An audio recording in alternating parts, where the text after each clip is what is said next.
Well, hello there. I'm Ben. You might remember me from such educational videos as Do Not Take Your Truck Apart, It'll Never Run Right Again, and my personal favorite, How to Lose Interest in a Vehicle Project when it's 95% of the way done.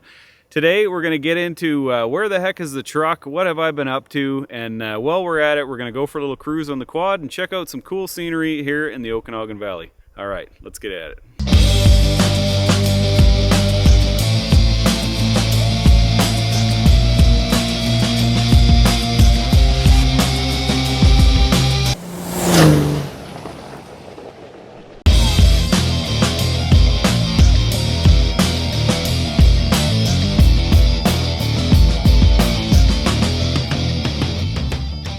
Alright folks, well before we get into it, I just want to say thanks for stopping by. I've been thinking about this channel a lot lately, and really before we get riding or talking about the truck, I just want to ask you guys something about the future of this channel. When I started the channel, I had a lot more space for vehicle projects and things like that, and just the unbelievable rise in real estate prices and the difficulty in borrowing money over the last couple of years has really changed the real estate landscape. And I had hoped to be able to get into a house with a big shop and stuff, but the reality is that did not happen.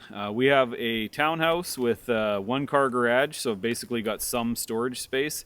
But I'm really trying to decide sort of what direction I want to go with this channel moving forward. In addition to real estate being very expensive here, it's also very expensive renting any kind of garage space, and really tough to find too. I mean, you could easily get in a situation where you're spending, 40 grand a year to rent even like a reasonably sized shop where I could have a few vehicle projects kind of on the go. So we might have to kind of slim things down a little bit, possibly go in the direction of more stuff like this, quadding and snowmobiling and those kind of things, because it's just so much easier to store. So long story short, I'm hoping that you guys can help me to determine what direction we want to go with this channel. What kind of stuff do you want to see? So let me know, is the Xterra being put on 40s with 1-ton axles? Is that something that you guys are interested in at all?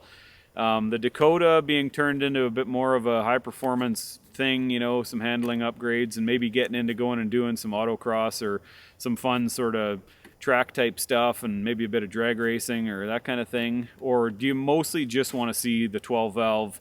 What's going on with it, going out and doing a bit of driving around in the bush and going on adventures? Or are you open to the whole smear of it, or just what exactly is it that you want to see? So if you could do me a favor and just leave a comment, let me know what is the kind of stuff that you enjoy the most on this channel.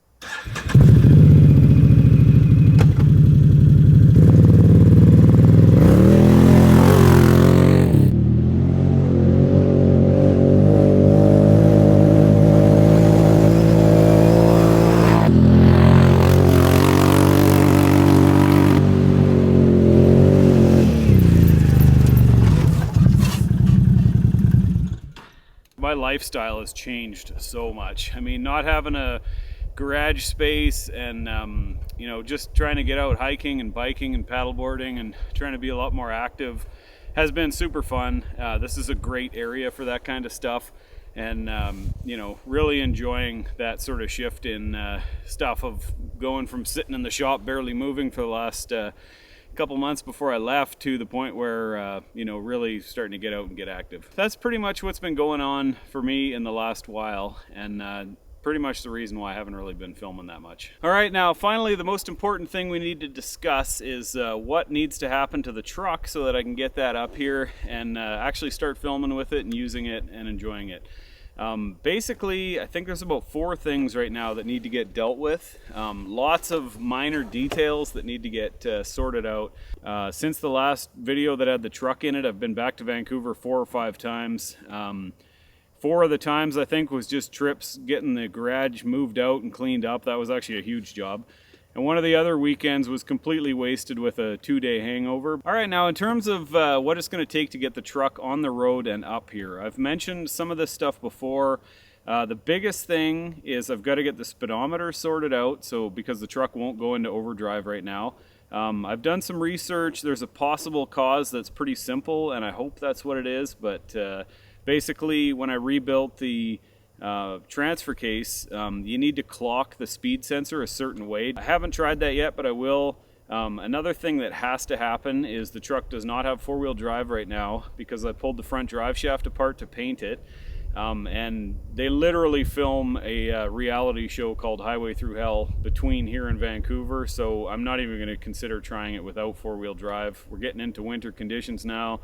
Lots of snow in the mountains and that, so that is something that is non-negotiable. I've got to get that four-wheel drive working. And then the final thing that I would say definitely needs to get dealt with before I hit the highway is I've got a diesel leak on my return line coming out of the injection pump. I'm not sure how or why. That's all new stuff, new hose, everything like that. I haven't really looked into it that much.